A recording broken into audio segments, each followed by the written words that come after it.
You expect me to search the galaxy and deliver this creature to a race of enemy sorcerers?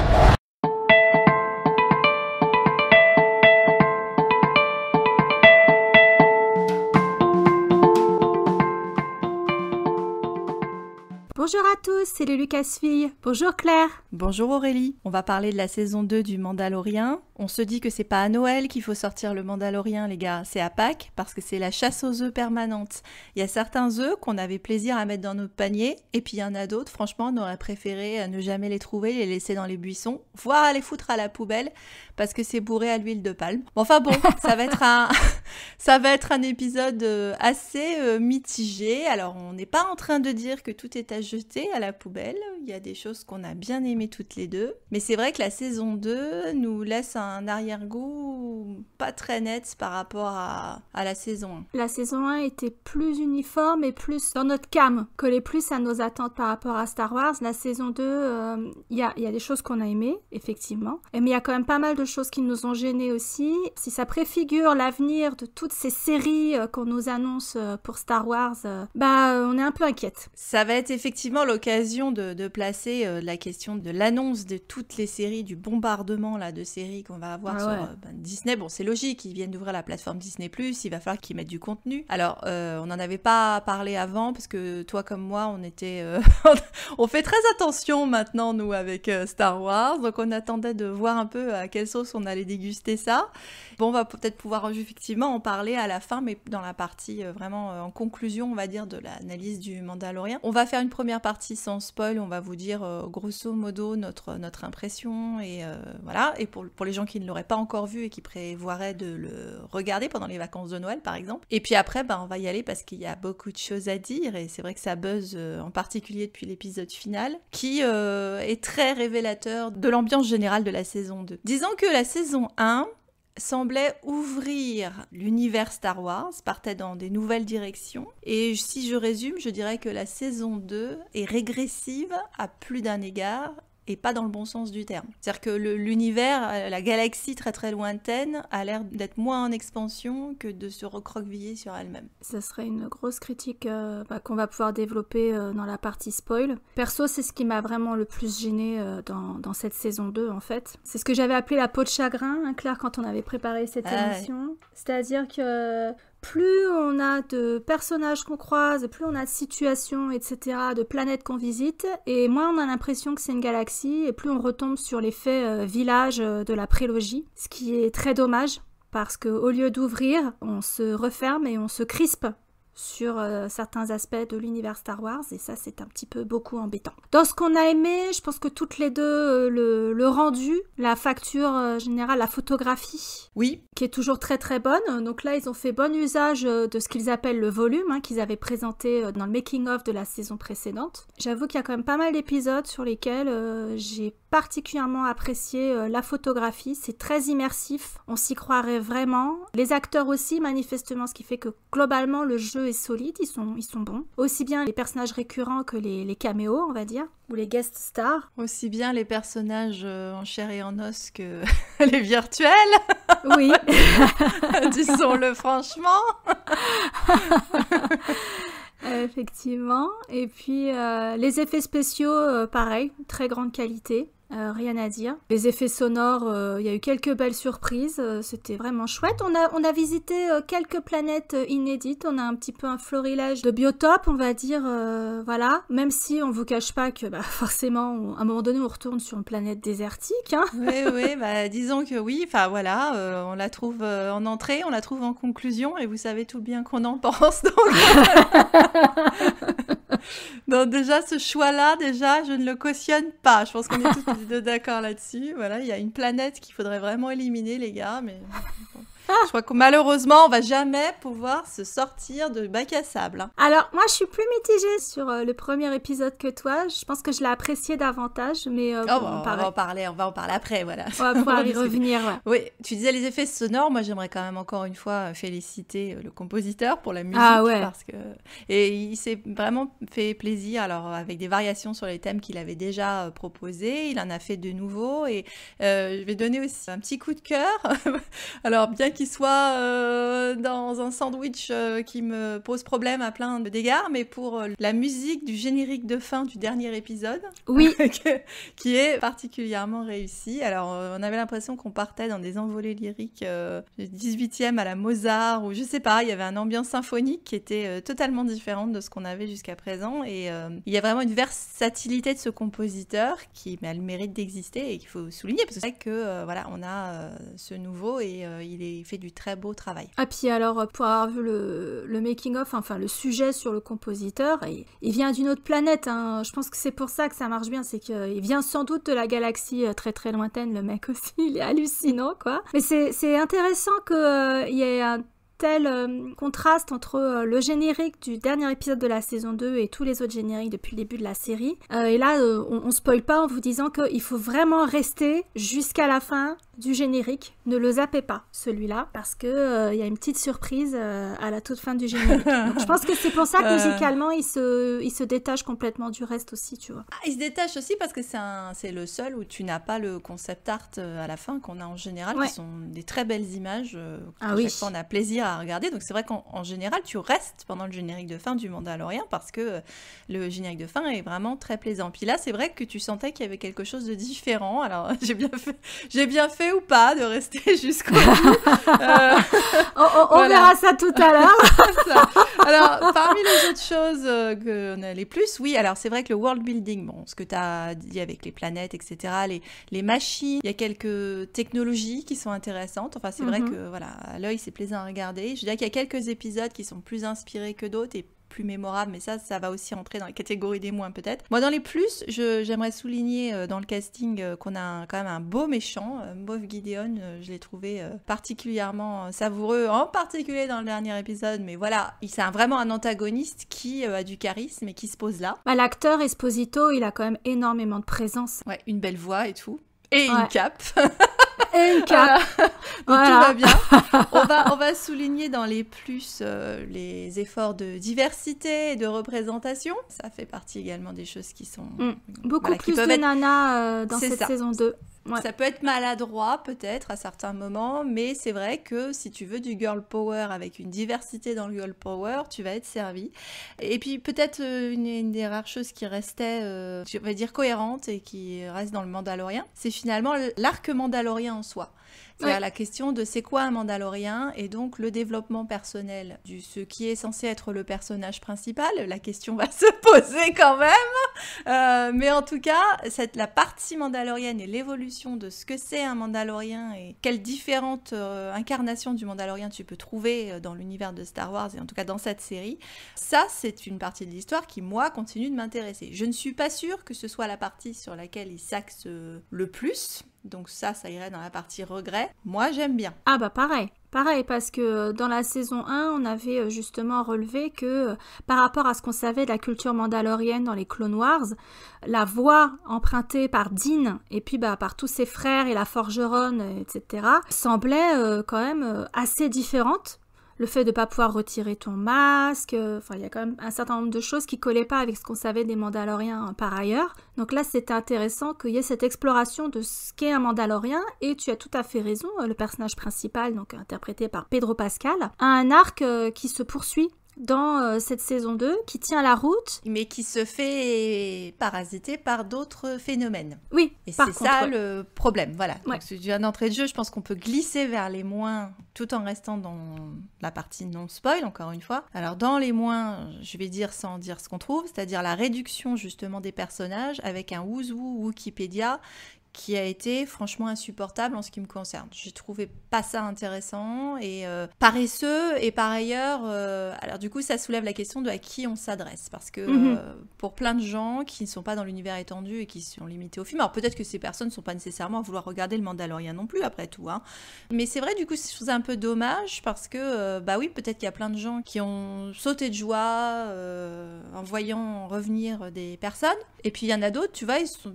en fait, ça leur est passé complètement à côté parce qu'ils n'avaient aucune idée de qui on parlait, quoi. Donc des fois, il y a des noms qui te sont balancés et tu sais pas, enfin, ça nous on sait, hein, merci, c'est pas la peine de nous mettre dans les commentaires, on sait très bien de qui on parle, mais je veux dire, il faut se mettre dans la place qu'il y a plein de gens qui peut-être sont en train de découvrir l'univers étendu grâce au Mandalorian, et puis tu vois, ça arrive un peu comme un cheveu sur la soupe, quoi, en fait, c'est un peu... C'est-à-dire que pour eux, c'est pas de oh mon Dieu, ils ont parlé de il y a truc mèche qui est non. Et puis moi, la plupart du temps, c'était oh putain, ça y est, encore une peau de chagrin là, c'est vrai, ça se réduit encore la galaxie et vas-y, ça va finir, tout le monde sera autour d'une table de bridge quoi, c'est ça m'inquiète. Tu parlais beaucoup. d'effets sonores, tu vois, moi l'effet sonore qui m'a le plus dérangé pendant que je regardais la série, c'est que j'étais régulièrement buggée par le vacarme des fanboys en train de jouir, si tu veux.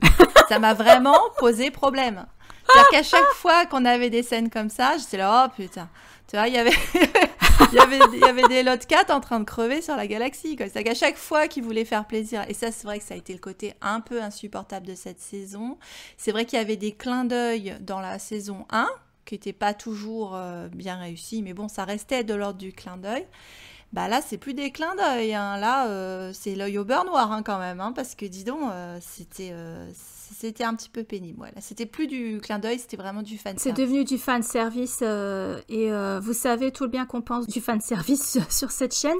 Bah, je dirais que on fait partie des clientes Star Wars à qui cette saison n'était pas vraiment destinée. Pour tout ce qui est la symbolique, tout ce que nous on aime décortiquer, on avait quand même trouvé beaucoup de choses dans la saison 1. Dans la saison 2, ça pêche. Ça s'appauvrit considérablement et clairement tous ceux qui sont devenus fans avec le dernier Jedi, enfin moi j'ai vu quand même pas mal de nanas, de rélos, mais pas que, qui n'ont pas aimé la saison 2 du Mandalorian, qui ont eu l'impression qu'on les avait encore laissés sur la touche en fait. Et voilà, c'est la question de pour qui tu fais la série, à qui elle s'adresse.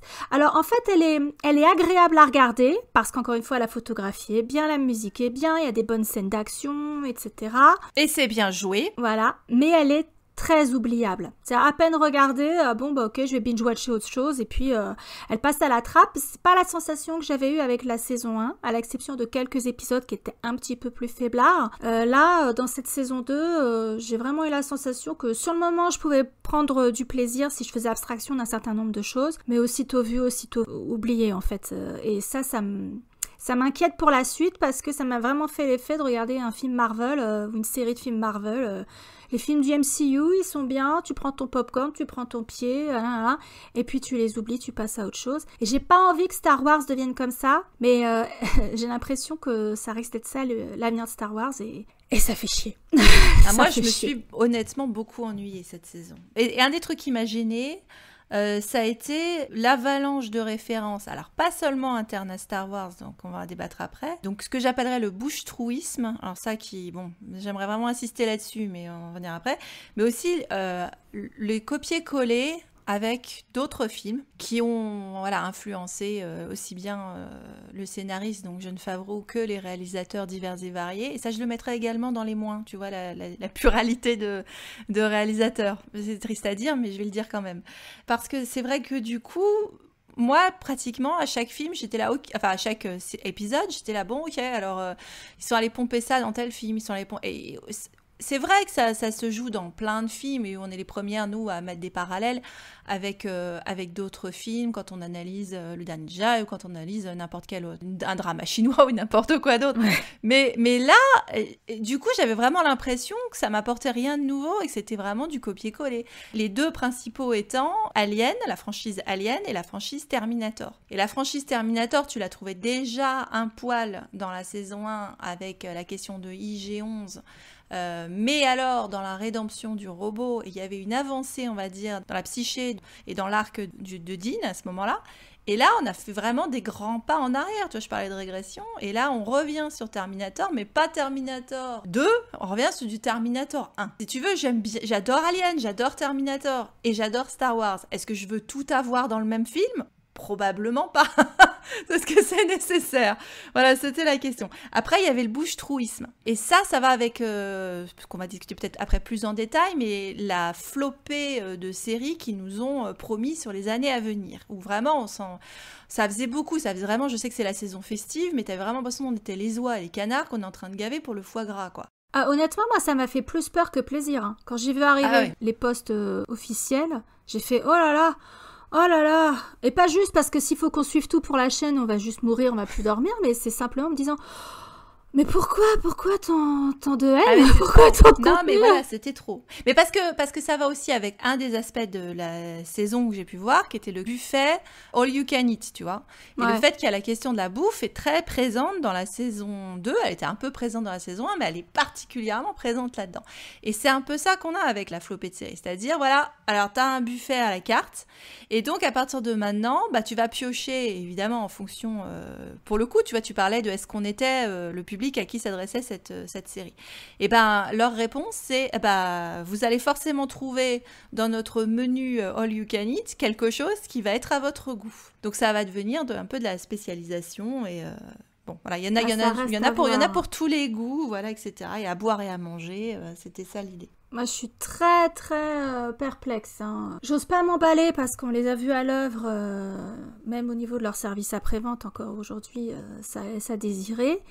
Après qu'ils aient misé tout sur le streaming, je pense que la pandémie a fait pour beaucoup que les films peuvent plus sortir au cinéma. Il y a une incertitude sur le cinéma, tel qu'on le connaît. Ils misent tout sur leur plateforme de streaming et ils ont raison. Ils vont l'amortir leur volume. Hein. S'ils filment tout comme ça. Oui, mais du coup, le problème de ça, c'est que c'est très bien de proposer, parce qu'effectivement, si tu pars sur une galaxie avec différentes époques, etc., tu peux proposer plein de choses.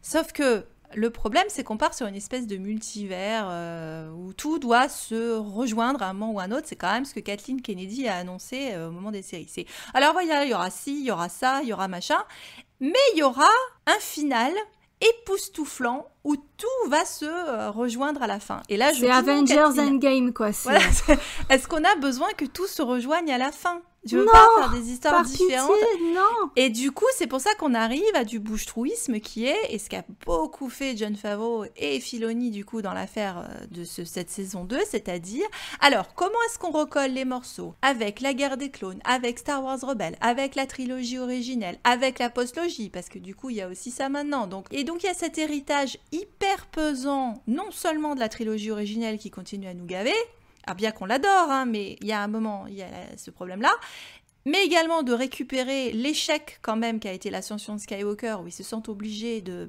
boucher certains trous, et également de commencer à annoncer tout leur spin-off comme si t'étais dans ce projet tentaculaire, que tout devait partir du même endroit et se rejoindre, etc. Et pourquoi tu pourrais pas avoir des histoires qui se passent à différentes époques, où des gens ne sont pas amenés à se croiser? Enfin, est-ce indispensable que tout ce monde, effectivement, se retrouve dans un mode endgame où tout communique? Non. C'est vraiment ma principale critique. Hein. Justement, ce qui était bien dans le Mandalorian, c'est que on connaissait pas le mec, on connaissait pas les autres personnages, ils étaient paumés dans la bordure extérieure, on avait un bébé Yoda qui tombait comme ça, on se disait ouais, qu'est-ce que c'est quoi ce bordel? Le seul truc qu'on pouvait reconnaître, c'était les restes de l'Empire et le sabre noir de Mandalore, mais ça s'arrêtait là, tu vois. Et Tatooine. Et Tatooine, oui, voilà, voir Tatooine et mourir, hein, ça par contre, évidemment. Ça va être notre lot, Aurélie, je crois. Voir Tatooine et mourir. Ah là là. Ouais, donc très, très mitigée sur cette saison 2 et assez inquiète pour la suite. Bah oui, parce qu'on avait des nouveaux personnages qu'on était prêts à aimer, à découvrir, et on partait avec eux en voyage, et en fait, du coup, ces personnages se font vampiriser, cannibaliser, c'est pour ça que je te dis la question de la bouffe est très présente, par des personnages qui existaient déjà avant, voire qui vont exister après, ça peut être aussi la question. Et du coup, les personnages principaux ne deviennent plus des personnages principaux, mais une espèce de fil rouge, une espèce d'excuse à foutre dans ton panier tout ce que tu avais déjà en stock, en fait. C'est juste un alibi. Tu parlais de la question de la peau de chagrin, et moi, je t'avais dit, pour moi, tu peux résumer le Mandalorian à un palimpseste. Autrement dit, un graffiti. Voilà, on va dire un terme, ou en tag. Pour des gens qui maîtriseraient pas le palimpseste. À l'origine, un palimpseste, c'est un manuscrit médiéval. Arrête-moi si je me trompe, Aurélie. C'est ça. C'est ça. Donc, à un moment, comme on n'avait pas assez de peau de chevreau pour écrire des textes, parce que ça coûtait cher, et on les grattait et on réécrivait dessus. Sauf que du coup, il reste toujours des traces derrière, et c'est vrai qu'on peut les retrouver encore aujourd'hui avec des rayons X ou autre chose. On arrivait à retrouver des traces. Alors, c'est vrai qu'en termes modernes, le graffiti, c'est peut-être le plus commun, on va dire, nos palimpsestes, parce que tu prends un mur en béton vierge et chacun va venir laisser une trace, mettre un poster, tu vois, une affiche pour les élections, un nique ta mère ou un je ne sais quoi. Et au fur et à mesure, ça finit par faire effectivement cette production de texte où tu vois des morceaux anciens et des choses qui s'ajoutent au fur et à mesure et qui font une nouvelle œuvre. Et toute leur campagne de promotion de la saison 2, si tu regardes les posters, c'était où ils annonçaient, en plus, t'avais les personnages qu'on connaissait déjà qui avaient été mis tout de suite. Et puis après, chaque semaine, quand ils nous livraient les nouveaux, entre guillemets, personnages, ils ressortaient leurs posters. Donc c'était toujours la même chose. Dans le fond, ce graffiti qu'on voit dès le premier épisode de la saison 2, puisque quand ils se baladent dans une zone urbaine, bienvenue au ghetto, t'as ce grand mur de graffiti qui donc leur a servi de concept art, j'ai envie de dire finalement, pour leur poster. Et donc, dans ce graffiti, tu reconnais, il y en a d'ailleurs qui ont joué à ça, tu peux reconnaître un homme des sables, C3PO, des trucs comme ça. Donc, il y a des choses qui apparaissent. Et donc, du coup, le Mandalorian saison 2, c'est ça, c'est cette espèce de graffiti où tu as ajouté un truc, un machin, un bidule, et tu arrives à percevoir des morceaux. Mais en même temps, ça donne un texte assez illisible, en fait. Et si chacun ajoute sa patte, etc., ça devient quand même un gros bordel. Ça donne la sensation d'être un gros bordel, alors que par ailleurs, la timeline est beaucoup plus fluide que dans la saison 1. Puisque dans la saison 1, on avait des épisodes au milieu où on s'éloignait de la quête principale pour se balader dans une planète avec des crevettes, ou alors faire évader quelqu'un d'une prison de la Nouvelle République, etc. Et puis on savait pas très bien combien de temps se passait entre les épisodes. Là, les épisodes sont dans une continuité temporelle du début jusqu'à la fin. Donc on peut se dire que ça se passe sur quelques semaines en fait, mais il y a plus de stand-alone épisode qui est pas du tout relié à l'intrigue principale. Donc ça, c'était quand même assez appréciable, mais c'est parasité encore une fois par tous les caméos et les clins d'œil wink wink. Vous avez vu les fanboys wink wink, on a pensé à vous. Ouais, merci. Bien qu'au début, t'es quand même beaucoup le modèle scénaristique du il arrive quelque part avec bébé sous le bras pour récupérer un objet ou une information, et on en avait parlé toutes les deux, soit en mode jeu vidéo, soit la question du jeu de rôle pouvait être soulevée. Donc il allait chercher un personnage qui allait lui donner une information ou lui donner un objet ou l'aider dans sa quête. Et donc tu as la planète, la quête. Et il repart à la fin après avoir fait une mission... Une quête secondaire. Voilà, merci. On a besoin d'un spécialiste. La quête secondaire, et ben une fois que tu as rempli cette mission pour ton personnage qui t'a demandé d'aller chercher de l'eau dans un puits, et ben il te donne ton info ou ton épée magique ou j'en sais rien, et puis hop, tu continues ton aventure, étape suivante, etc., épisode suivant. C'était un peu comme ça au début. C'est une structure typique de RPG, mais plus jeu vidéo que jeu de rôle, je te dirais, parce qu'en fait, le personnage, il est tout seul. Il se fait des alliés, etc., mais c'est pas une équipe de pieds nickelés qui va prendre un donjon d'assaut, parce que j'en ai parlé avec ma moitié qui joue et qui masterise, et elle m'a dit, non, ça me fait plutôt penser à du RPG jeu vidéo, typiquement Assassin's Creed, où tu as la quête principale, et puis tu as aussi Wet Mill quête secondaire, secourir la veuve et l'orphelin, qui te fait gagner des points d'XP, un objet, une info, puis après tu retournes vaquer à tes occupations, tu reprends ta quête principale, quoi. Sauf que, il y a un moment, tu retrouves une équipe. Oui. T'as la constitution d'une équipe. Et là, c'est mieux. Tu pourrais très bien penser, finalement, ça peut repartir sur le jeu de rôle. Et je sais que beaucoup de rôlistes ont été sensibles positivement à cette saison, parce qu'ils y ont retrouvé des choses qui pouvaient les inspirer justement dans la masterisation ou dans, je sais pas, dans la scénarisation d'un jeu de rôle, si tu veux, des éléments qu'ils pouvaient retrouver et qui étaient inspirants pour faire une partie de jeu de rôle. C'est vrai que là, du coup, tu te retrouves avec plein de PNJ, donc de personnages non joueurs, qui sont soit des inconnus, soit des guest stars qui reviennent, etc. Tu retrouves une structure, roleplay game, voilà. Alors, c'est souvent une structure utilisée pour les films d'aventure ou les séries d'aventure. Il y a pas de grosse différence, mais là, c'était particulièrement flagrant quand même. En soi, c'est pas gênant, mais ça dépend comment c'est fait, quoi. Disons que si on repartait sur une comparaison entre la saison 1 et la saison 2 de celle qu'on a déjà amenée puis qu'on va amener un peu plus tard, on avait l'impression que la saison 1 avait plutôt fait l'unanimité chez les fans, qui avaient été plaisamment surpris. Je pense qu'on était beaucoup à se retrouver pour des raisons diverses et variées d'ailleurs autour de la saison 1. Et là, la saison 2 a été, je pense, encore une fois un facteur de division. Parce que là, dans la réception que tu peux voir sur les réseaux sociaux sur cette saison 2, c'est assez tranché.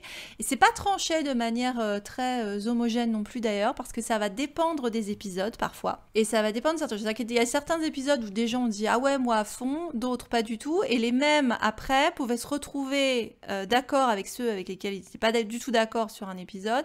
Donc ça fluctuait vraiment d'un épisode à l'autre. Et c'est là que je dirais que du coup, cette pluralité de réalisateurs qui semblait être finalement un avantage, moi finalement, je suis pas convaincue que c'était une très bonne idée. Parce que c'est vrai que du coup, il y a quand même des épisodes qui, moi, je trouve, sont plus réussis que d'autres. Et bon, les gens ne seront pas d'accord avec moi parce qu'ils auront leur goût, ils me diront que ce seront plutôt ceci ou cela. Mais c'est vrai que bien que ce soit écrit et conçu par les mêmes personnes, principalement Favreau et Filoni, il y a quand même, tu sens quand même des différences d'un épisode à l'autre. C'est quand même bizarre. Ah, ça m'a pas gênée. Moi, je fais partie de ces gens que ça n'a pas dérangé du tout, non. Ça me dérange. Moi, il y en a vraiment plus qui me marquer que d'autres.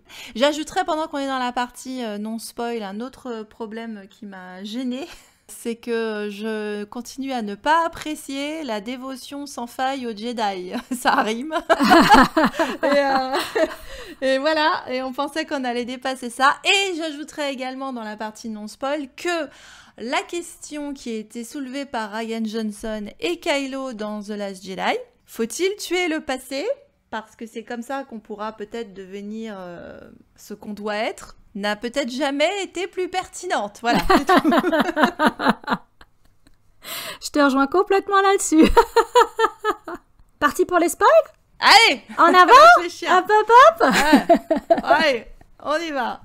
Par quoi tu veux commencer? Parce que il y a tellement... On va quand même garder les plus gros pour la fin, mais c'est sûr qu'on va quand même essentiellement parler du final parce que c'est celui qui m'a engagé le plus. Je dois dire, j'étais un des rares où j'étais vraiment jamais à regarder sur mon téléphone et j'étais vraiment dedans et c'est celui que j'ai vu le plus. Je l'ai vu 3 fois celui-là, mais il y a d'autres choses à parler avant, donc effectivement, je sais pas trop comment l'amener.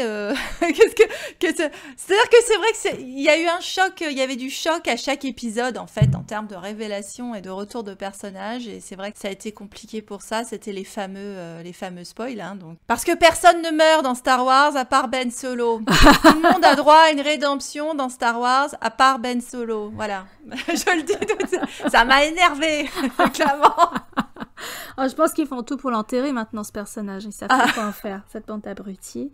Aïe. Peut-être la première chose qu'on peut évacuer, c'est oui, bébé Yoda est un carnivore.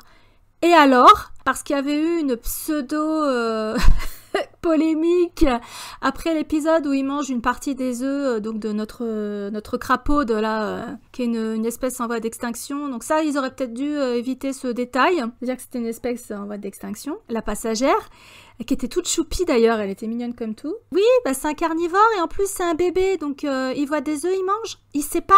C'était pas une insulte pour les femmes qui ont des problèmes de fertilité, c'était pas une insulte contre le WWF, c'est juste bébé Yoda, il voit des œufs, il mange. Voilà. Ouais, alors, il y a eu beaucoup de polémiques extra-diégétiques, ça, c'est bien que tu le places d'emblée, parce que c'est vrai que ça a pué tout autour de cette saison 2 pour plein de raisons diverses et variées. Alors, ça devrait pas affecter normalement ta réception ou ton appréciation de la série, mais c'est vrai que ça a pu polluer le discours. Alors, de ce que tu viens de dire, moi j'aimerais en parler, parce que c'est vrai qu'on a prévu de faire un épisode sur la maternité où il va falloir quand même mettre ça sur le tapis. Je suis d'accord avec toi, mais j'aimerais apporter un certain nombre de nuances. Le problème, c'est que ça s'ajoute à plein d'autres problèmes autour de la maternité dans Star Wars. Je pense que c'est peut-être ça qui a gêné certaines femmes avec des questions de fertilité. C'était un petit peu la goutte d'eau ou l'œuf qui faisait... l'omelette qui faisait déborder le vase, j'en sais rien, si tu veux, c'était peut-être en trop. Je pense qu'il y a eu une maladresse fondamentale à la question, effectivement, il restait plus que 2 créatures de cette espèce qui étaient donc en voie d'extinction et donc il était capital pour eux de garder leurs œufs. Quand tu mets cette pression-là et que tu vois effectivement bébé Yoda qui continue à bouffer ses œufs sans que personne dise rien, je comprends que ça ait pu embêter des gens. Après, le problème, c'est la manière dont les gens ont répondu à ces questions. C'est-à-dire que certaines filles, effectivement, ont dit « Ah, nous, on est un peu embêtés avec la manière dont c'est traité, parce que c'est traité de manière comique, alors qu'il y a une tragédie derrière. » Et quand elles ont manifesté ce questionnement, en plus qui s'ajoute encore une fois à plein d'autres histoires de grossesse et de femmes enceintes dans Star Wars, la réponse de certains fanboys a été extrêmement violente et la réponse des créateurs n'a pas été à la hauteur. Ça a été ça le problème. C'est-à-dire que ils ont dit un peu balèque et vos gueules. Et ça manquait d'élégance, si tu veux. Et de considération, tu vois. Ça pouvait être traité autrement, voilà. Bon, alors c'est vrai que tu rajoutes à ça qu'il y avait la question tout autour de Gina Carano. Alors, ok, moi je m'en fous, hein, c'est une actrice, elle a bien fait son rôle, elle joue bien son rôle, etc. Et malheureusement, tous ces gens-là ont des réseaux sociaux où ils disent en long et en large ce qu'ils pensent. Et bon, après tout, c'est leurs opinions. Et voilà, je sais pas quelle est leur vie. Ok. Et c'est vrai que Gina Carano était pro-Trump. Et elle a tenu plein de discours qui étaient conçus comme homophobes, etc. Donc ça s'est ajouté. Tu ajoutes à ça qu'il y avait Rosario Dawson, qui a aussi eu toute une histoire avec des transgenres, et etc. Donc machin. Bon, tu peux apprécier la série sans savoir tout ça, encore une fois. Hein, mais ça fait partie des discours, du coup, qui ont été discutés, quand en plus, dans le même temps, dans leur série, ils essayent de faire de la diversité, de la pluralité, de la représentation. Donc c'est vrai qu'il y a eu des commentaires autour de la série par rapport aux acteurs qui, des fois, a un petit peu parasité le propos. Il y avait d'autres controverses. Il y avait une controverse autour de la putaclic des fanboys, hein, c'est-à-dire Boba Fett. C'est pas la putaclite, on l'appelait la putabite. Qui donc, du coup, qu'on nous a sorti de son tiroir à la fin de l'épisode 1. Et alors déjà, moi, c'était déjà suffisant pour, déjà me faire... c'est le seul truc que j'ai pas aimé dans le premier épisode, si tu veux. J'étais déjà pas contente quand j'ai vu ça, mais en plus, on nous l'a ressorti beaucoup. Sorti du sarlac, le mec. Well done. Mais ouais, et tu pensais qu'ils étaient ravis, tu vois, si tu veux, c'était le cadeau fait aux fanboys, hein, quand même, leur cadeau ultime, quoi, ce qu'ils préféraient au monde. Et en fait, ils ont pas été contents parce que, oh, c'est affreux, il est devenu bidonnant et vieux. Bah oui, mais le temps a passé, hein. Enfin, je veux dire... Bizarrement, c'est à ce moment-là que moi, j'ai commencé à apprécier Boba Fett. Alors que Dieu sait si j'ai gueulé quand je l'ai vu de dos sur ces soleils des Tatooine. Là.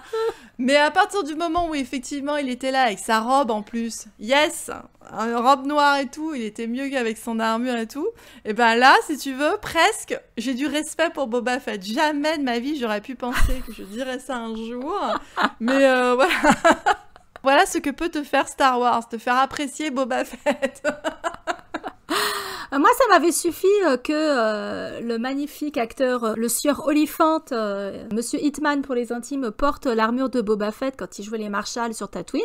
Moi, ça me suffisait largement qu'on retrouve cette armure et que Mando la récupère. J'avais pas besoin de ramener Boba Fett et le Slave. Alors, par contre, quitte à ramener le Slave, j'étais contente qu'ils nous ressortent les torpilles sismiques, là, comme on avait eu dans l'attaque des clones, parce que c'était vraiment... au niveau sonore et visuel, ça c'était très sympa. Donc j'avoue, là j'ai fait ma fangirl, je vais comme dans l'attaque des clones, yes. Ouais, mais moi le moment où j'ai vu le Slave, tu vois, ça a été deuxième cri d'horreur. Oh non, pas lui, tu vois. Oh mon Dieu, pas lui, tout mais pas ça. Sauf que, alors tu vois, non, parce que quand j'ai vu le Slave, j'ai regretté le fer à repasser du dernier Jedi. Hein. Ça a été mon premier réflexe. Mais je vais dire quand même que j'ai trouvé très cool quand on est à l'intérieur du Slave et qu'on voit la technique de mécanique derrière qui permet de basculer, parce que c'est vrai que tu te demandes toujours comment il fonctionnait. Et c'est vrai que, eh bien que tu vois, l'ingénierie, c'est pas mon truc et je m'en fous des machines en général, j'ai trouvé ça hyper cool. Donc, comme quoi, hein, tu vois. C'était bien de les voir tous entassés à l'intérieur, parce qu'au début, moi, je pensais que c'était un monoplace, le bordel, tu vois, ou un biplace. Ouais. Et là, tu te dis, non, en fait, tu peux mettre plein de gens dedans, toute la fine équipe de la fin, quoi. Ok. Ah, en théorie, il pouvait ramener des gens, puisque c'était son boulot d'être... bah ouais, il a une soute où il pouvait mettre du monde, comme notre regretté Razor's Crest. Alors, j'avoue que de voir l'utérus se faire exploser... Alors, pour moi, c'était ça la vraie tragédie, hein, dans l'épisode du même nom. Oui, c'était pas l'enlèvement de Yoda, c'était l'explosion du vaisseau. C'était ça la tragédie. Oui, alors tu sais pourquoi c'est une tragédie, je vais te dire, parce que c'est exactement ça, un des points très importants, ça. C'est-à-dire que dans le même temps où on est là en train de te ressortir les vieux jouets, c'est les vieux jouets des cadras qui font cette série et qui faisaient mumuse avec Star Wars quand ils étaient jeunes, on est de leur génération, il n'y a aucun mépris là-dedans de ma part, et j'avais les jouets Star Wars. Néanmoins, tu es en train de te faire un nouveau Star Wars avec des nouveaux personnages, avec des nouveaux jouets, dont le Razor Crest qui vaut ce qu'il vaut, mais néanmoins c'est un nouveau jouet. Eh ben, ils ont cassé tous les nouveaux jouets pour rafistoler les anciens en leur remettant une couche de peinture dessus. Tu vois, parce que même l'armure du Mandalorien qui t'est livrée au début, comme tu l'as dit, sur le Marshal, là, qui est tout abîmé, parce que c'est un truc qui a vécu et qui a un passé, etc. Et ben, du coup, quand Boba Fett le récupère, allez hop, tuto peinture à la bombe et tout, à l'aérographe et tout. C'est ça, allez hop. Il te refait tout ça au propre et tout. Le slave, c'est pareil, il a pas pris une ride, il est impec et tout est magnifique là-dedans. Et donc, du coup, il faut ressortir tous les vieux jouets de la boîte à jouets, dont le principal joujou, je vais le placer là, mais on va insister plus tard après, Luke Skywalker.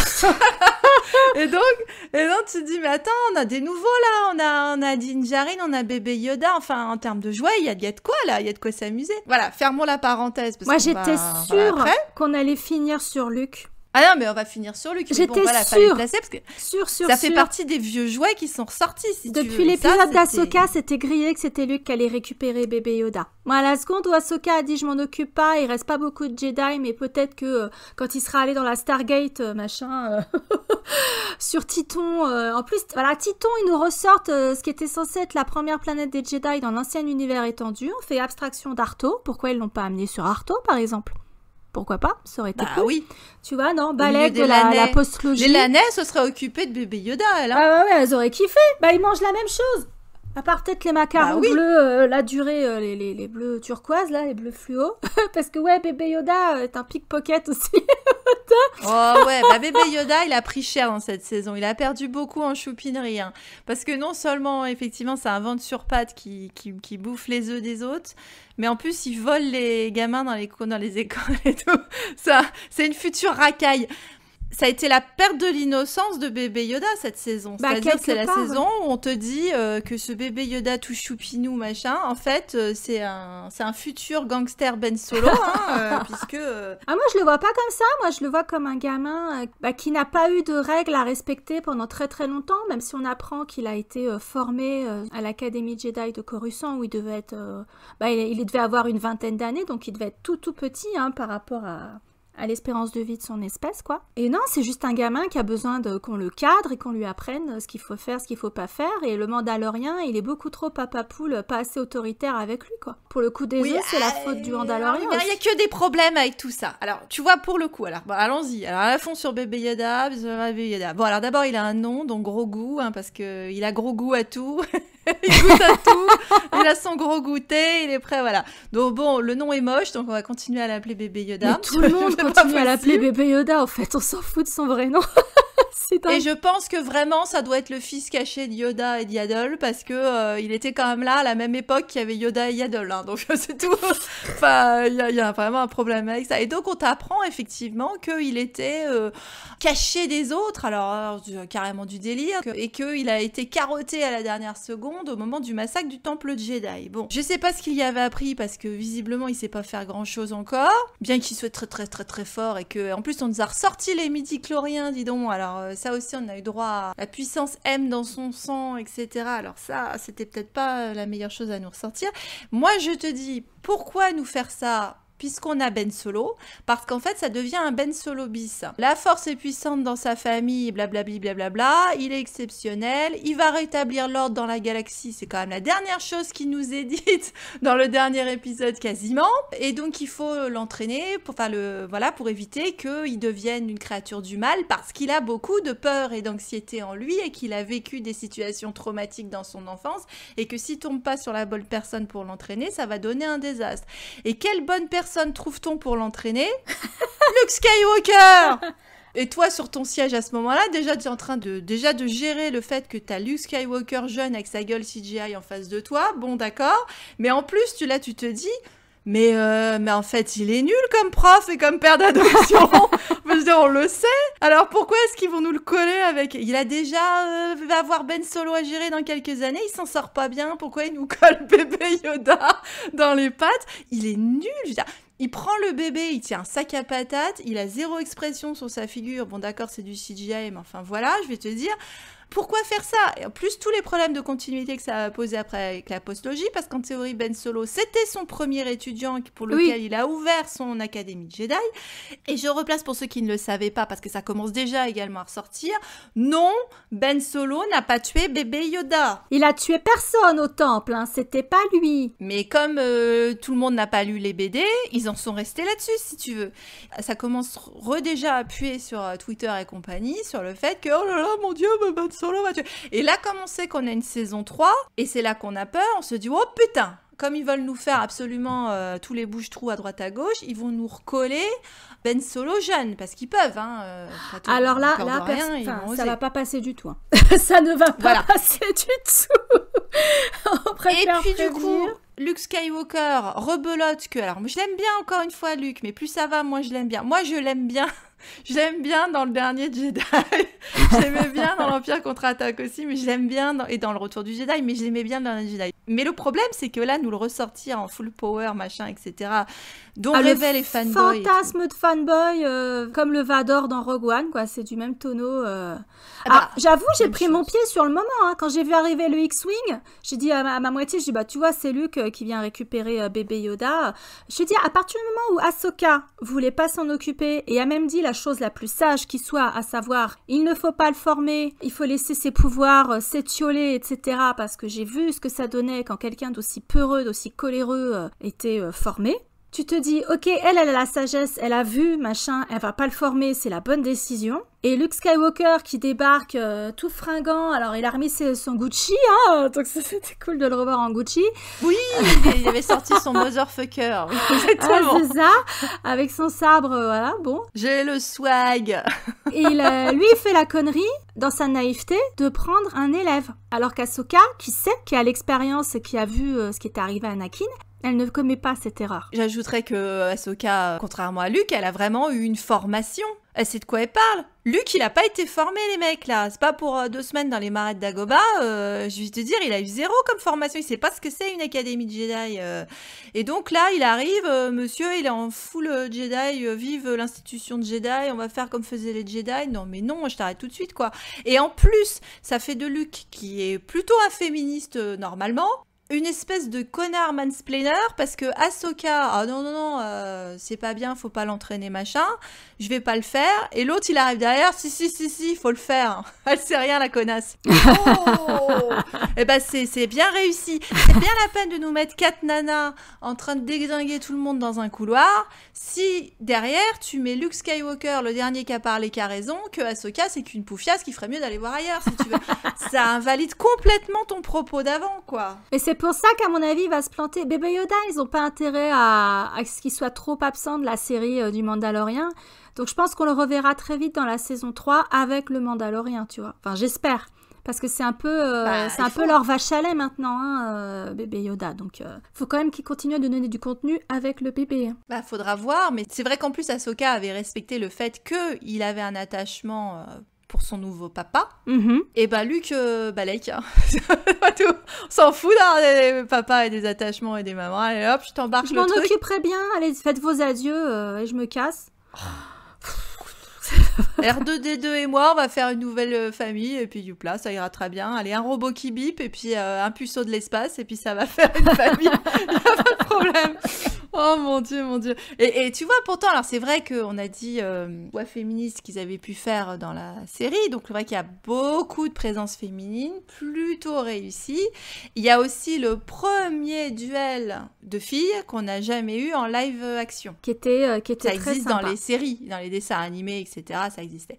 Mais c'est la première fois qu'on a un duel donc dans l'épisode d'Ahsoka, qui fait partie de ceux qui m'ont le plus intéressé pour pas forcément les bonnes raisons d'ailleurs, parce que ça ressemblait à un drama chinois, disons-le franchement.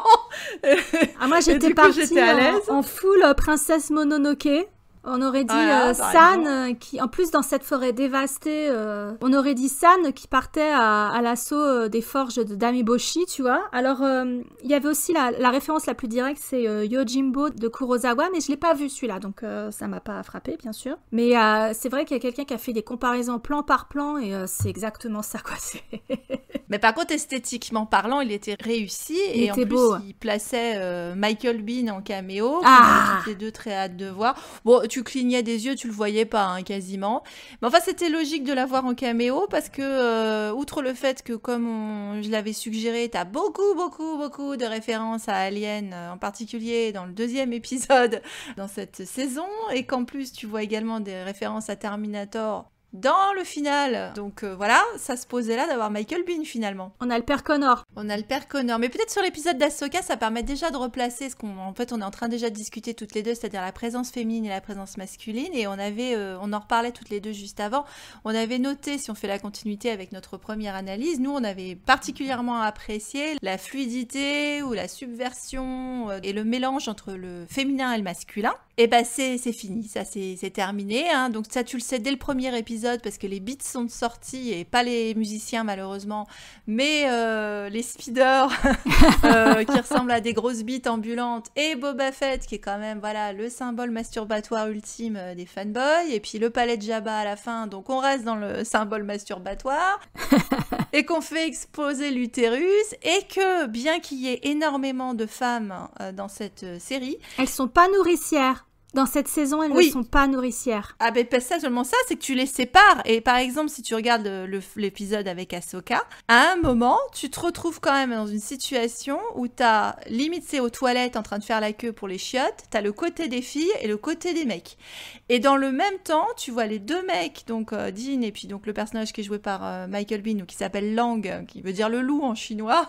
Et donc ils sont là tous les deux d'un côté, et pendant que les deux filles ont leur combat de l'autre côté. Alors, la seule subversion étant que pour une fois, c'est pas les deux nanas qui sont en train de papoter et de prendre le thé et de faire Cosette pendant que les mecs se battent, c'est le contraire. C'est elles qui se foutent sur la gueule. Ouais. Et il est beau ce duel.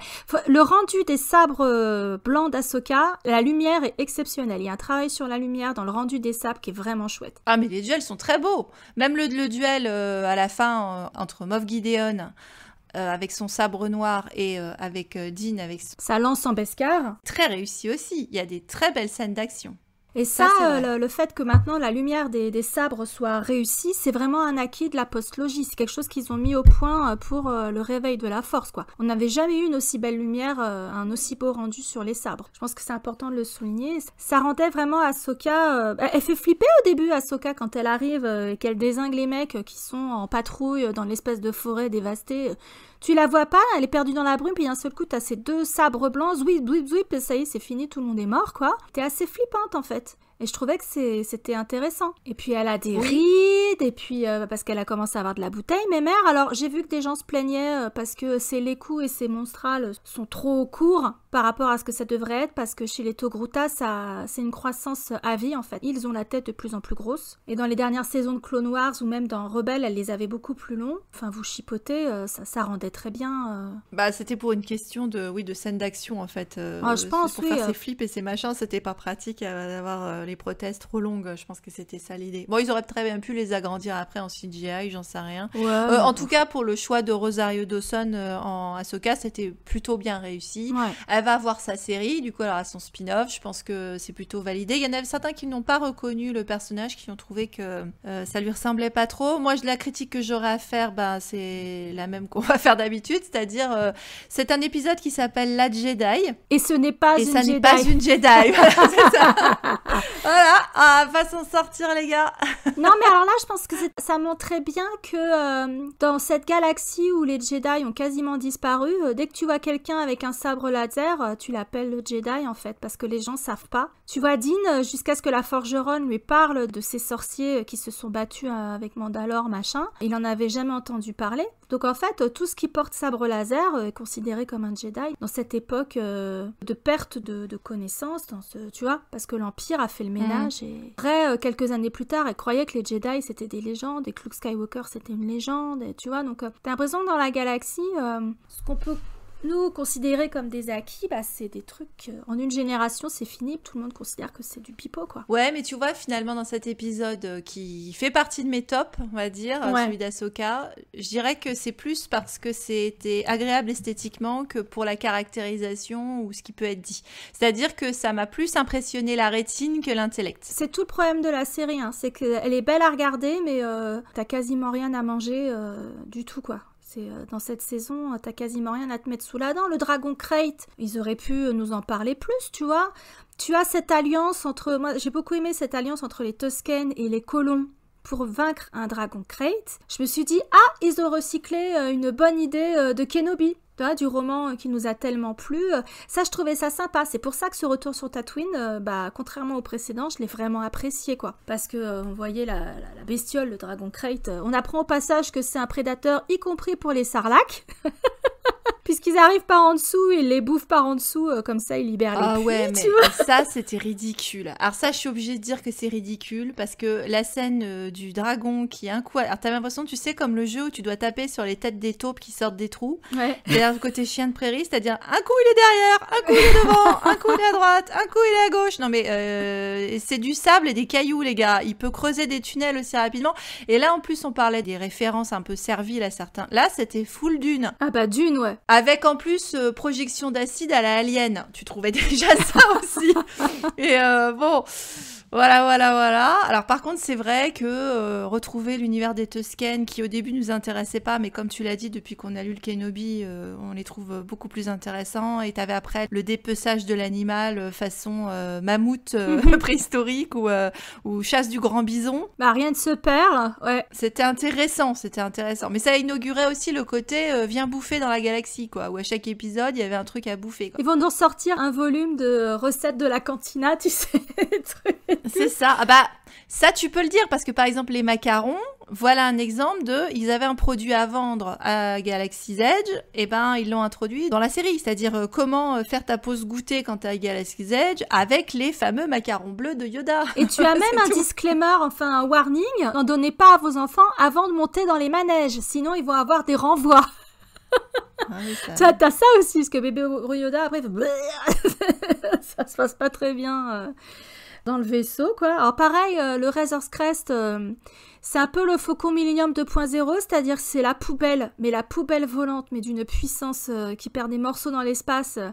On l'avait déjà dit dans notre épisode sur les Ewoks, qui finit par se faire exploser. Comme ils n'ont pas osé le faire au Faucon Millenium, il en était question à un moment donné dans les rumeurs pour l'ascension de Skywalker. Et en plus, au niveau aérodynamique, ils font faire à ce vaisseau des choses qu'ils ne pourraient pas faire normalement. Il devrait se disloquer 1000 fois sur les piquets, les replonger, les machins. Ce vaisseau n'est pas assez maniable, c'est pas un chasseur pour faire ce genre de manip, mais bon, passons.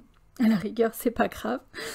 Ouais, mais tu vois, et c'est là que c'est un regret par rapport à l'arc du Mandalorien, et disons que s'ils avaient voulu gagner en symbolique et en dimension avec cette série, ce qu'ils auraient pu faire, ça aussi je t'en avais parlé, c'est-à-dire qu'on pouvait tout à fait partir sur une odyssée en fait, avec le Mandalorien qui pouvait être un nouvel Ulysse. C'était complètement possible, et tu vois, dislocation à la fin, Ulysse il arrive sur un bout de mât, quoi. Le bateau il finit par péter, et tu peux retrouver en germe cette structure de récit dans la série.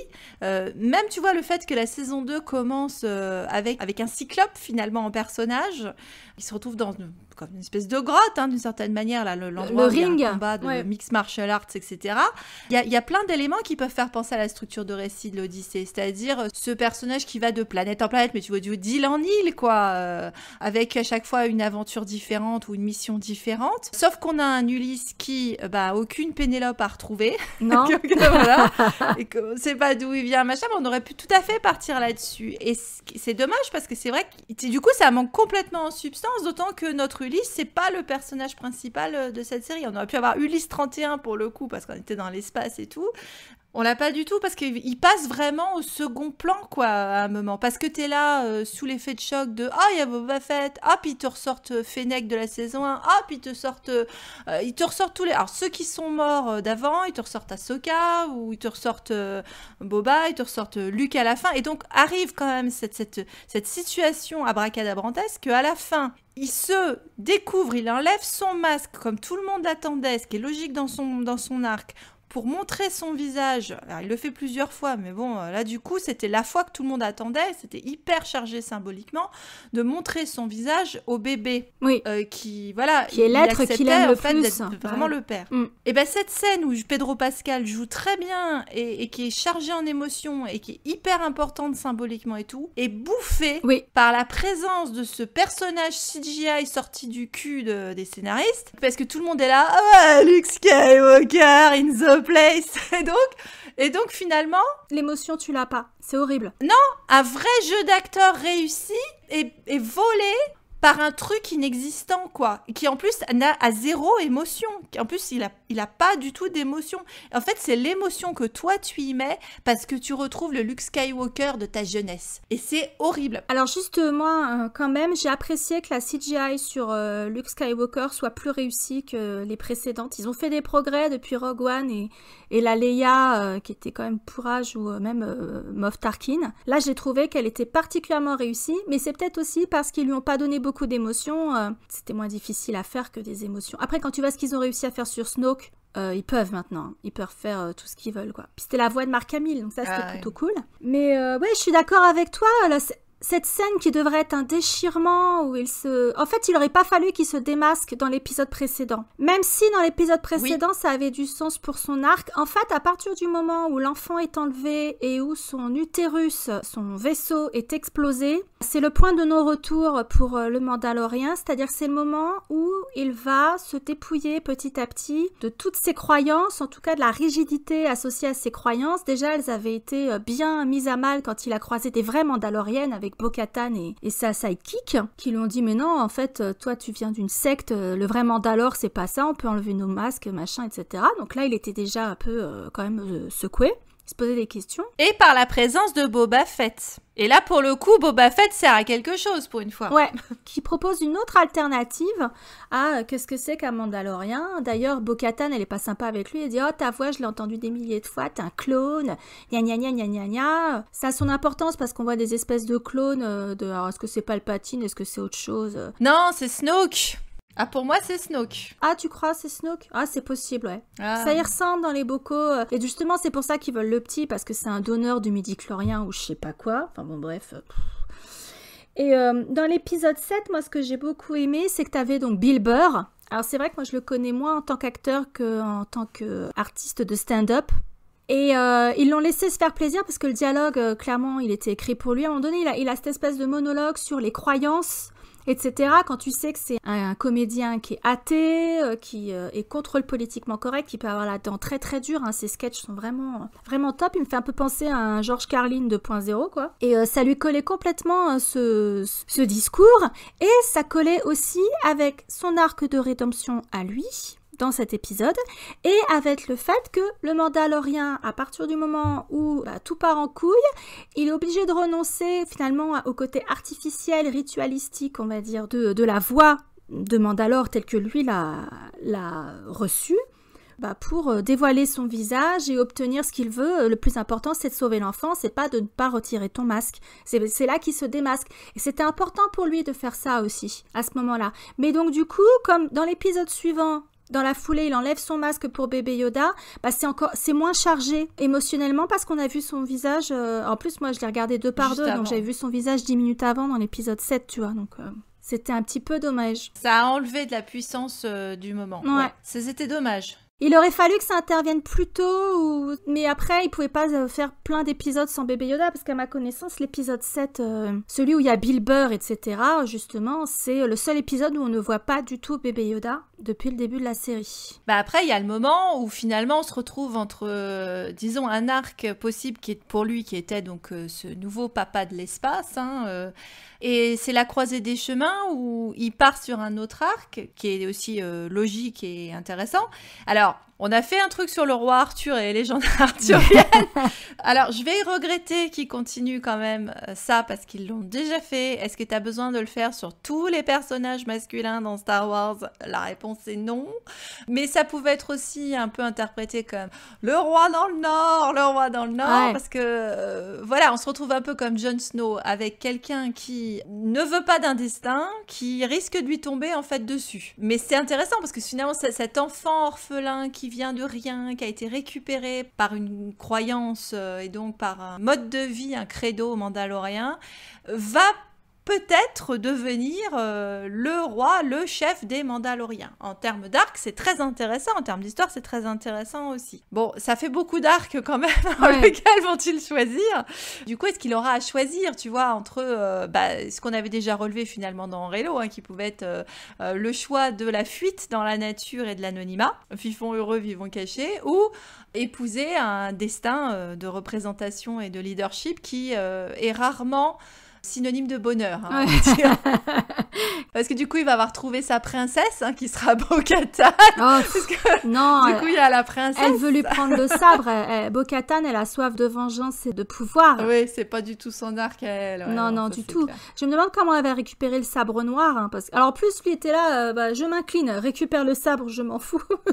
J'en veux pas de ton sabre. J'en veux pas de ton sabre, j'en veux pas de tes merdes et tout. Luke, il aurait pu le balancer, j'en veux pas de cette merde et tout. C'était ça, j'en veux pas. Et mais malheureusement, c'est lui qui a gagné le sabre noir au combat. Alors effectivement, t'as toute la séquence Terminator avec les Dark Troopers qui font un peu flipper leur race quand même. Ils les ont bien designés. Je me dis pour un gamin, ça doit pas être... Problème de continuité quand même encore, parce qu'ils étaient arrivés à cette constatation que le problème c'était les humains. Alors j'arrête tout de suite Moff Gideon. Le problème c'est pas les humains, le problème c'est les armures, parce que je pense que cette série a bien validé une fois pour toutes que les armures des Stormtroopers ne servent à rien du tout. À quoi ça sert leurs armures? Je me fasse défoncer à coups de crosse par un Boba Fett vieillissant et bedonnant au milieu des montagnes. En mode dernier des Mohicans, tu sais, allez, vas-y, Chingachgook. Voilà. Et puis t'as Nakat pelé 3 tondus qui débarque dans un cuirassé imprenable, qui te tue tout le monde avec 3 blasters.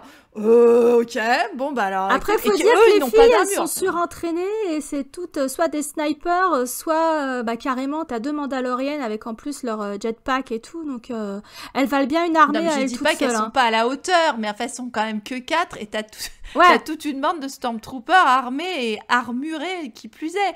Et tu te dis, leur armure ne sert vraiment jamais à rien. Tu leur tires une fois dessus, ils tombent comme des mouches, quoi. C'est juste pas possible. Enfin... À la limite, il faudrait qu'ils portent pas d'armure, ni de casque, parce qu'ils viseraient mieux aussi sans les casques. Alors, sauf que du coup, ils sont arrivés à créer des robots Terminator, machin, voilà, comme on est revenu en régression par rapport à l'époque des clones, là, enfin à l'époque des droïdes. C'est les droïdes. Mais sauf que finalement, après, ils les ont re-abandonnés. Oui, parce qu'on les a pas vus dans le premier ordre, donc ça veut dire qu'ils ont pas... C'est curieux, c'est dommage. Alors moi j'ai bien aimé les clins d'œil à différents films, même s'il y en avait certains qui étaient un peu too much. Bon forcément t'as Alien 2 dans le 2e épisode, la passagère, là quand ils sont dans les glaces et que t'as cette espèce d'araignée immonde avec les œufs. Et pour montrer que bébé Yoda, il fait pas la distinction, il voit un l'œuf qui s'ouvre, etc. C'est pas un alien qui lui saute à la gueule, il le chope, il le bouffe, il s'en fout, tu vois. C'est vraiment... Ouais, c'était quand même un peu trop gros quand même. Ça s'est beaucoup vu. Moi, j'en pouvais plus. Dans l'épisode 7, moi j'étais partie en mode ça a l'air de la peur, parce qu'ils ont, c'est pas de la nitro, mais ça pourrait être ça dans le coffre, tu vois, puis ça part en couille avec des pirates, machin. C'est là que t'as dit, oh, Mad Max! Et ma moitié, elle a fait, oh, Fury Road! Voilà, vous êtes sur la même longueur d'onde, les filles. Donc ouais, c'est un mix entre le salaire de la peur et Mad Max qui était assez réussi. Je trouvais que les scènes d'action, elles étaient quand même vachement bien. Et il est très réussi de ce point de vue-là. Il est très tonique, on va dire. Il n'y a pas de temps mort. J'étais contente aussi de voir en méchant officier impérial un des méchants de Batman Begins. Ça fait toujours plaisir de reconnaître des acteurs. Ah, puis c'était le roi de la nuit aussi. Ah oui, c'est vrai. C'était lui qui faisait le roi de la nuit dans Game of Thrones. The King in the North. Tu vois, c'est bon. Ok. Je dis, ça commençait déjà son parcours de Jon Snow. Je lui prédis le même succès. mention de Throne, qui est donc Grand Amiral. Alors là, c'est vrai que Throne, il est dans le nouveau canon Disney parce qu'il y a la trilogie de bouquins traduite par Lucille Gallio, coucou au passage, qui vient de se terminer en français. Donc on sait que Throne, en plus, il était dans les Rebels, donc voilà. Mais à un moment donné, Ahsoka demande à son adversaire, la dame ébauchie de service, là, où est le Grand Amiral Throne? Tu dis, ah, ça va être un gros méchant, ok, ça veut dire qu'ils vont peut-être récupérer des trucs de la trilogie Timothy Zahn, qui étaient les épisodes 7, 8, 9 à la base, tu vois. Est-ce que c'est bien raisonnable? Ah oui, mais je pense que ça va partir. C'est vrai qu'on pouvait s'attendre à ce que ce soit lui, le dernier truc sorti de la boîte Wikipédia dans le Mandalorian, mais je pense que du coup... Il le garde pour la série Ahsoka. Cet épisode, c'est pour le spin-off d'Ahsoka. Donc je pense que Throne, si on le voit, ça va être dans la série d'Ahsoka, parce qu'en plus, ça fait continuité avec Star Wars Rebels, où ils sont dans le même fil narratif, hein, si tu veux. Hein. Donc ça va avec toute l'histoire autour d'Ezra. Donc s'ils veulent continuer à ressortir tous leurs personnages, on va dire à resserrer les liens et à faire en sorte d'avoir, que ta toile d'araignée elle soit complètement bien imbriquée, c'est logique finalement d'avoir Throne et Ezra, donc ceux qui se disaient au point où on en est, ils vont nous ressortir tous ces personnages-là dans le Mandalorian. Je pense qu'en théorie, non, tu devrais pas les voir à part chez Ahsoka, dans la série spin-off. Peut-être qu'on verra le monde d'entre les mondes aussi. Ça va être sa quête en fait du coup à Ahsoka. Sa quête, ça va probablement être d'aller retrouver Throne dans son spin-off. Par contre, ce sera l'occasion pour eux de faire le lien entre la trilogie Riposte et la bataille de Jakku et la fin officielle de l'Empire et les débuts du Premier Ordre dans les régions inconnues. Parce que finalement, une des critiques qu'il y avait avec la postlogie, c'est le Premier Ordre, comment il s'est constitué, etc., on n'en apprenait pas beaucoup, on n'en savait trop rien en fait. On sait que c'est sur les restes de l'Empire, mais comment exactement ça s'est fait? Là, ils ont quand même quelques années à combler. Là, ça pourrait être intéressant de voir des jeux de pouvoir entre le Grand Amiral Throne, qui va se faire éjecter à un moment donné parce que il est pas dans le Premier Ordre, Palpatine, Snoke, etc. Mais est-ce qu'on a vraiment envie de recroiser Snoke et machin, et peut-être Hux jeune ou son père Snoke dans le bocal à cornichon, moi ça m'a suffi là déjà, c'était déjà suffisant pour moi. Est-ce que vous avez pas envie de raconter d'autres histoires, quoi? Ah bah non, ils ont pas envie, je crois que c'est la constatation. Hein. Déjà, on n'en a pas parlé non plus, mais tu vois, le papillon bleu, là. Le papillon bleu, ça n'a pas été bien vécu non plus par plein de gens, cette histoire du papillon bleu. Quand ils l'ont ressorti pour le roll-out de Ben, les gens ont dit « Non, mais attends, c'était dans le truc de Vador, pourquoi les papillons bleus, machin ?» Et puis là, les papillons bleus. Je pense qu'en fait, ils aiment bien les papillons bleus, ça fait mystique, et puis ils les foutent à toutes les sauces. Tu veux que je te dise? Moi, ça veut dire que bébé Yoda, il sent le pâté, quoi. C'est surtout ça, hein. Tu mets un papillon bleu avec quelqu'un, maintenant... je sais bien que normalement, c'est associé avec la question de renaissance, transformation, etc. Si je constate que les papillons bleus, c'est Vador et Ben Solo, tu crèves, hein. Non seulement ça veut dire côté obscur, dans ta transformation, elle est pas bonne, mais en plus, ça veut dire petite mort à la fin. Donc, non, bébé Yoda, il est toast. Hein. Normalement, ils devraient, hein, s'ils sont logiques avec eux-mêmes. Tu vois, à la limite, je leur pardonnerais pas s'ils s'en sortent. Parce que, vu que là, ils sont en train de nous dire « Oh, je sens beaucoup de peur et de colère en lui. » Et on a eu droit à ça, avec petit Anakin. On a eu droit à ça avec Ben. Ils s'en sont pas sortis. Là, si la grenouille verte s'en sort... C'est dégueulasse. Et surtout que tout petit, il en a déjà maîtrisé le force choke et des trucs comme ça. Donc, et Gideon, il était tout content. Donc tu dis, ah ouais, t'as de l'avance hein, sur Benny. Hein. Benny, il a force choqué à l'âge adulte. Hein. On doit être à peu près dans la période de roll-out où il suit son père et il se retrouve avec les papillons bleus. Et avant qu'il soit envoyé chez son oncle autour de l'âge de 10 ans. Je pense qu'on a un héritage qui est beaucoup trop pesant en fait. Hein, et que là, il faut qu'ils arrêtent de vouloir absolument boucher les trous à droite à gauche. Ça pose plein de problèmes de vouloir faire ça. Parce que en fait, ça tue toute interprétation, ça tue...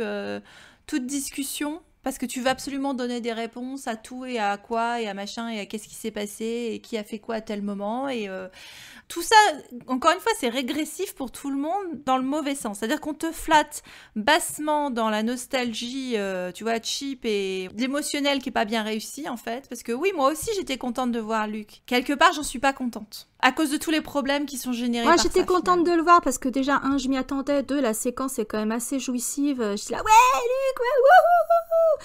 Et puis, à peine l'épisode terminé, je suis là, ouais, mais enfin, a pu bébé Yoda, notre pauvre Mandalorien. C'est pas seulement ça, c'est parce que c'est pas bien de revenir tout le temps ça. C'est-à-dire que comme s'ils n'avaient pas d'autres astuces finalement dans leurs idées. Enfin, ils n'ont pas d'autres idées, il n'y a rien d'autre. Une des raisons pour lesquelles ils ont tué Ben, c'est aussi parce que les Skywalker, c'est fini, on n'en veut plus, machin. Bah, nous ramenez pas Luke dans le Mandalorien, alors les mecs. Ils veulent plus de ces Skywalker-là, ils veulent bien ceux de la trilogie originale en fait. C'est ça le souci. Et tu vois, c'est pour ça, encore une fois, je vais redire tout l'amour que j'ai pour le dernier Jedi. C'était très important ce qu'il a fait, Rian Johnson. Ça leur a pas plu, je comprends bien.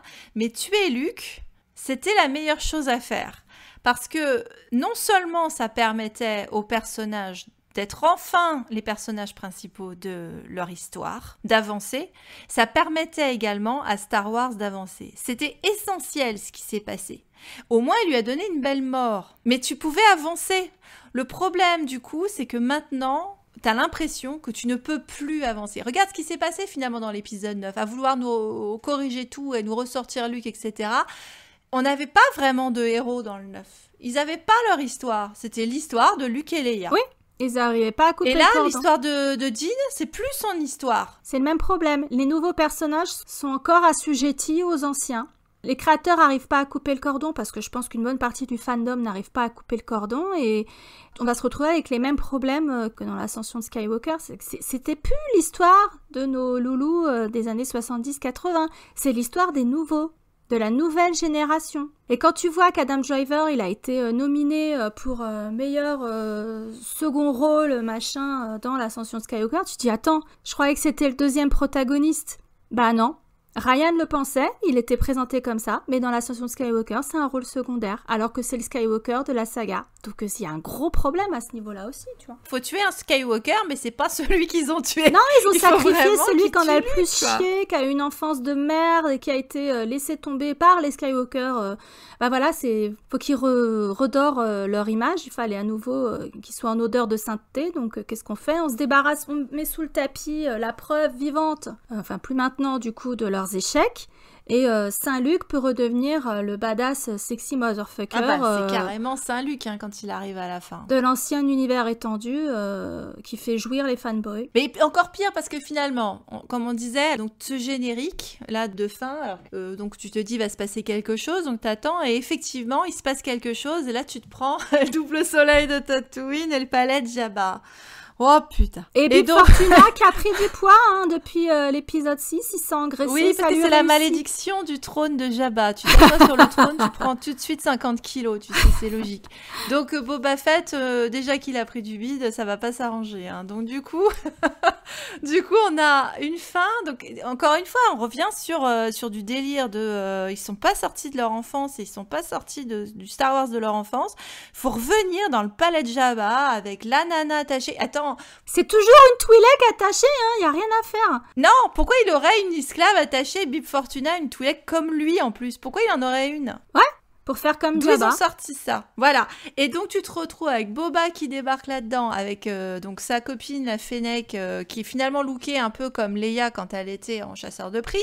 Donc ils redescendent là-dedans. Alors certes, girl power, nous libérons l'esclave, machin, etc. On prend le trône. Bon, c'est lui quand même qui va sur le trône. Donc ils se retrouvent en potentat à la fin. Et donc encore une fois, ce post-générique qui pourrait ouvrir l'univers, te le referme encore à nouveau, te le comprime à nouveau, pour te remettre dans le sous-sol du palais de Jabba sur Tatooine. Ma seule frustration, ça a été il n'y a pas de rancor. J'étais prête à hurler encore des rancors. Encore des rancors. Non mais en plus, quand ils réfléchissent, c'est la première fois qu'on a une séquence post-crédit. Donc on est dans Marvel. Et ils annonçaient quoi ? Le livre de Boba Fett, la série de Boba Fett. C'est comme les scènes à la fin de chaque film Marvel qui t'annoncent la suite. Soit c'est un prochain Thor, soit c'est un prochain Captain America ou un prochain Iron Man. Ça devient le MCU, mais pour Star Wars, quoi. Mais c'est pire. Mais où est-ce qu'il choisit d'aller, Boba Fett, alors que l'univers s'ouvre à lui ? À Tatooine. À Tatooine. Là où il a été jeté dans un sarlac. Du sarlac.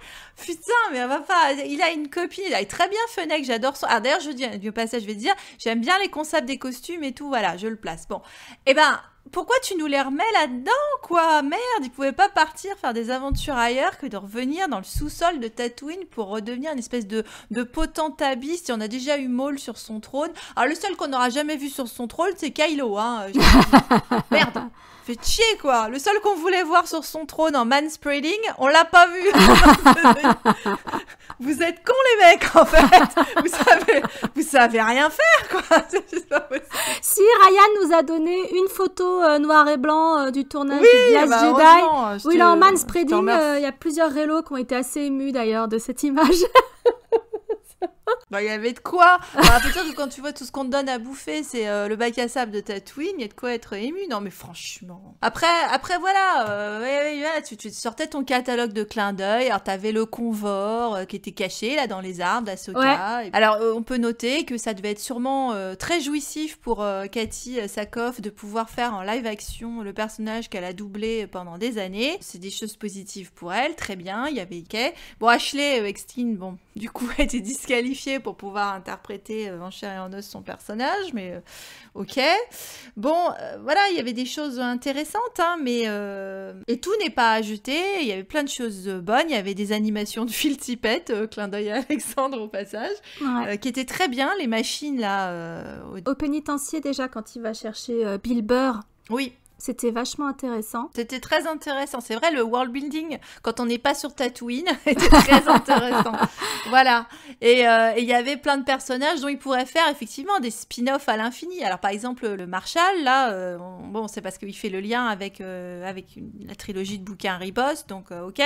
Il est intéressant, celui-là. Et d'ailleurs, je tiens aussi au passage à dire que ça a été le seul ship qui a été à peu près mentionné, je crois, pendant cette série. Il y avait plein de gens qui shippaient Dean avec Cobb quand ils étaient là en train de se balader sur l'orbite géante là tous les deux là, c'était le Awesome League duo, tu vois, il y avait plein de gens qui les imaginaient finalement partir en couple avec bébé Yoda. Bon, ça, moi je shippais Fennec avec Gina. Oui. Évidemment. Les deux super badass. Ah bah tu vois, moi je la ship avec Boba, moi. En plus il l'a sauvé et tout, alors voilà. Parce que tout le monde a droit à sa seconde chance, sauf Ben Solo. Parce qu'on est quand même arrivé à nous faire la rédemption de Boba Fett quand même, merde, hein, les gars, franchement. Ça dépend ce qu'il va faire maintenant qu'il est sur le trône. Est-ce que, n'étant pas un Hutt en niveau de l'espèce, il va quand même réussir à s'immiscer dans le cartel des Hutt? Faut voir. Ah bah je sais pas, hein, vu qu'il est sur le trône maintenant, s'il n'est pas au niveau de l'espèce, il peut le devenir au niveau du poids. Hein. Tous les espoirs lui sont permis. On a bien Darth Maul qui se retrouve à la tête de... C'est quoi? C'est le Black Sun? Non, c'est Crimson Dawn. C'est l'Aube écarlate. Oui. Ah bah attends qu'il nous le ressorte celui-là aussi. Ça manque encore. Ouais, il va le ressortir du congélateur, du formol. Oh là là. Pour rester avec le bocal à cornichon. Oui, bah du coup, est-ce qu'on attend avec impatience la saison 3? Ben non. Non. Non.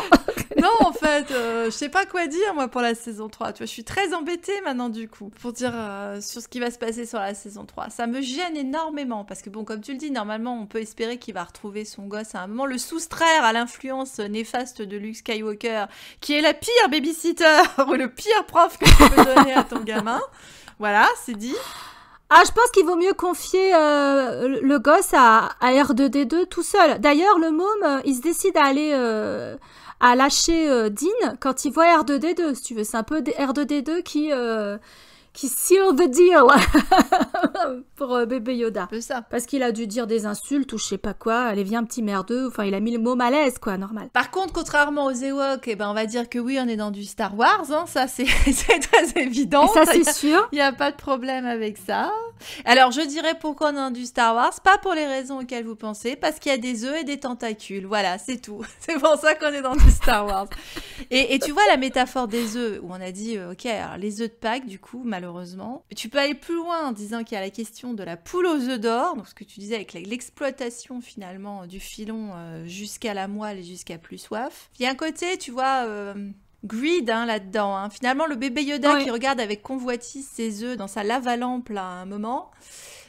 presque c'est un petit peu Disney ou DLF qui est en train de regarder un peu la franchise, dire en train de tout bouffer, il va plus rien rester en fait. C'était la crainte d'Alexandre qui disait qu'ils allaient pomper la franchise jusqu'à ce qu'il n'y ait plus rien à en tirer, au lieu de raisonner d'une façon beaucoup plus pérenne. En sachant que derrière, justement, ces œufs, t'as peut-être les 2 personnages les plus sympathiques de cette saison, qui sont le couple lézard, qui est le seul à avoir une fin heureuse dans nos couples.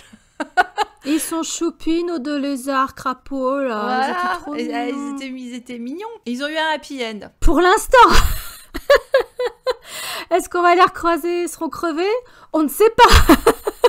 Personne n'est à l'abri, hein, quand même. Mais autant il y avait une jolie métaphore de la forge et du recyclage dans la saison 1 qui était effectivement, on prend des éléments cabossés pour faire quelque chose de nouveau et d'intéressant. Et tu vois, le fait que finalement tu as eu cette séquence là dans l'avant-dernier épisode dans une déchetterie, tu vois, j'ai l'impression qu'on a vraiment passé beaucoup de temps dans la déchetterie, moi, à aller chercher les vieux jouets et à les rafistoler, voilà. Il y avait même pas une Dianoga pour égayer le propos. Ouais, c'est ça, ils ont ressorti les vieux jouets, ils ont bazardé les nouveaux, et puis les vieux jouets, ils leur ont mis un petit coup de polish, là, allez, l'armure de Boba, allez, hop, hop, hop, et puis c'est reparti, parce que c'est sans doute ce que veulent les gens. Hein. Beaucoup de gens sont contents, effectivement, beaucoup de gens sont contents. Le problème, c'est que du coup, s'ils sont contents, ils vont pouvoir continuer à faire ça. Alors, autant espérer que toutes les séries qui nous sont promises ne vont pas être de la même facture, parce que là, c'est vrai qu'on nous a annoncé beaucoup de choses. Hein. Moi, j'espère, par exemple, que Cassian, ils vont bien aller dans le dark, la guerre Crado, voilà. T'as la série Boba, t'as la série Ahsoka, t'as la série sur les Rangers de la Nouvelle République, t'as la série sur Obi-Wan, où on sait que Anakin va faire présence. Alors, celui que j'attends le moins, mais ça se trouve, c'est celui qui va me plaire le plus, va savoir, qui est le Bad Batch. Du coup, Fennec, elle va être sur 2 trucs, quoi. Elle sera chez Boba et elle sera dans le Bad Batch. Elle est partout, Fennec, là. Oui, mais je crois que Bad Batch, ce sera comme les Clone Wars, en image de synthèse, pas en live. Ah oui, donc elle fera que savoir. T'as la série sur Lando. Tous. Alors là, était-ce bien nécessaire? Voilà. Ok. Alors, on a des doutes. Celle que moi, ce qui m'intéresse le plus, c'est l'Acolyte, sur les derniers jours de la République. Celui-là m'intéresse. Et puis le film de Taika Waititi, là, dont l'affiche fait très Monty Python, alors du coup qui m'intrigue bien, parce que c'est vrai que tous ces films jusqu'à présent étaient intéressants, donc c'est vrai que j'attends de voir ce qu'il va prendre. S'il lui donne carte blanche ou presque, oui, il y a moyen qu'il se fasse plaisir, parce qu'il a un côté quand même vachement déjanté.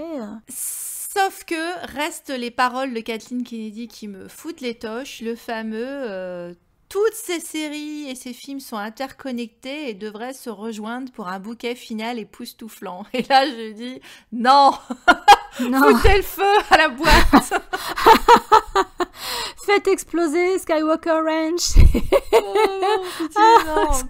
Pourquoi faudrait-il qu'elle soit interconnectée? On revient à ce qu'on avait dit en intro, c'est-à-dire non. Non, le MCU 2.0, la marvelisation de Star Wars qui faisait tellement peur à MJ, on y vient, quoi. Et nous aussi, on tremble un peu dans nos bottes, hein, parce que...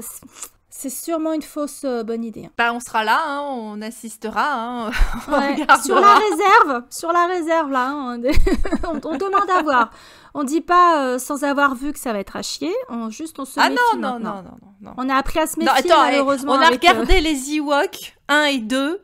Ouais. Je pense qu'on pourra regarder ce qu'ils vont faire à l'avenir. Hein. On a regardé l'épisode 9, il y a un an, on n'était pas à la noce, hein, puisqu'on enregistre cette émission, le lendemain de la fin du Mandalorian, donc le 19 décembre. Il y a un an, on était en PTSD. Je sais pas, ce film n'existe pas pour moi. Pour moi, ça s'est arrêté avec l'épisode 8, avec une fin ouverte sur les futurs enfants de la galaxie, inspirés par un Luke Skywalker plus inspirant, une créature CGI qui m'inspire beaucoup de méfiance. Encore une fois, ça m'a super dérangée d'être contente de le voir, voilà. J'aime pas ça. Ouais, moi j'étais contente de le voir, je me suis dit merde, je suis en train de devenir un fanboy, mais j'étais contente de voir Vador aussi dans Rogue One, c'est juste que, ouais, j'étais contente de le voir, j'ai pris mon pied sur le moment, tout en étant consciente que ça desservait l'histoire et ça desservait ce que j'attendais de Star Wars. Mais sur le moment, ouais, ça m'a fait plaisir. C'est comme quand ça te fait plaisir de bouffer un McDo, quoi. Tu sais que c'est pas bon pour toi. Ouais, c'est ça. Tu sais que c'est pas une bonne idée. Ça. Tu sais qu'après tu vas péter mauvais. C'est pas un repas gastronomique comme l'épisode 8, hein, c'est sûr. C'est un peu pas un chef étoilé Michelin qui te fait ton McDo, c'est sûr. C'était du fast-food. Sur le moment, ça te satisfait, mais attention au crash derrière, quoi. Bah, c'est-à-dire appréciable sur le moment et aussitôt oubliable. Et c'est pas vraiment ce que j'attends d'un Star Wars comme le Star Wars avec lequel j'ai grandi, ou la postlogie qui me met encore des étoiles dans les yeux si je fais abstraction de l'épisode 9 comme tout le monde. Mais c'est tout le risque du buffet justement qu'on mentionnait au début, qui était le buffet à volonté en fait qu'ils sont en train de nous proposer sur les années à venir. C'est-à-dire qu'avant du Star Wars, t'en bouffais pas tous les jours. Quand il y en avait, a priori, ça se savourait. C'était pas toujours très réussi, c'était pas nécessairement le plat que t'aurais commandé, mais néanmoins, ça se savourait. Là, t'as le buffet, hein, donc tu vas reprendre 2 fois des nouilles, tu vas reprendre des frites et puis... Attention à la digestion et aux assiettes qui débordent dans les buffets à volonté. C'est ça. On va flutcher chez Star Wars, c'est à volonté. Ça. On peut peut-être laisser les gens là-dessus, non? Qu'est-ce que t'en penses, Claire? Comme bébé Yoda, tu vas gerber. Attention aux indigestions, cette période de fête, les enfants. Voilà, comme les oies, gavées pour Noël. Et après, tu finis comme la dinde, vidée. C'est exactement ça. Très très glamour, tout à fait dans la veine de la chaîne, et donc du coup on vous laisse là-dessus. N'hésitez pas à partager en commentaire si vous avez aimé la saison 2 ou si au contraire vous dites que peut mieux faire. Et puis on se retrouve très très bientôt. Oh, et puis l'année prochaine pour la saison 3. À très bientôt. Oh putain, ouais. Faut le temps de digérer la 2 déjà. Oh, moi ça y est, je suis déjà passée à autre chose. À très bientôt et bonne fête à vous. À très bientôt.